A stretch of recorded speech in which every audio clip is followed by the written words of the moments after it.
That is the thing about books. They let you travel without moving your feet.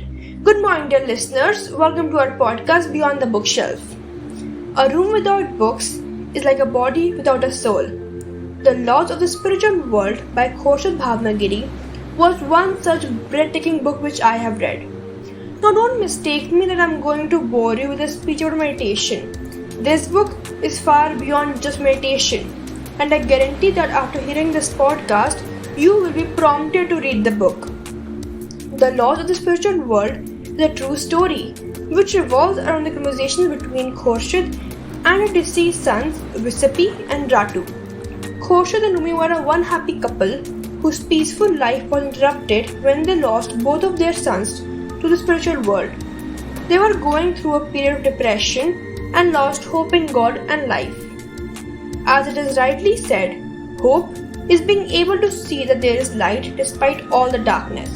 Similarly, when their world was shattered, a month later a new one opened. Before I tell you about the book, let me point out a few reasons as to why this book is a must-read. It tells us the purpose of our birth on earth, life in the spiritual world, the subconscious mind. It has marvelous stories with a deep meaning and spiritual communications. Now going back about the book, most of you will have one question.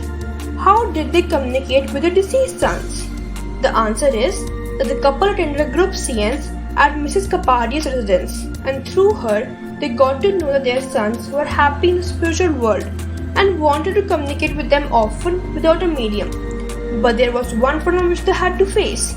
They could not communicate until they became relaxed and had developed the powers of concentration. After developing those powers, they communicated through a process called automatic writing, a very spooky process for us. There is no religion in the spirit world. We worship one God only. That is the motto of the world beyond your imagination. There are 7 realms in the spiritual world, and each realm has 9 stages.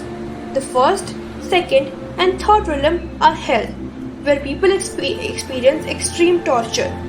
The fourth realm is the neutral realm, just like our earth. The realm 5th, 6th, and 7th are heaven, where people have a life which is full of harmony and peace. Keep one thing in mind. Whatever you sow, as shall you reap.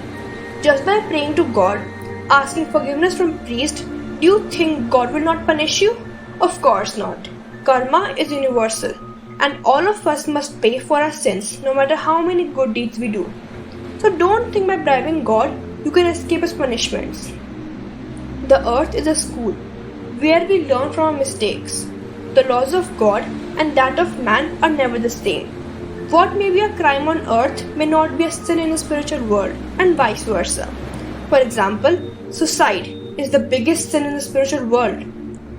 This book is all about belief and positive thoughts.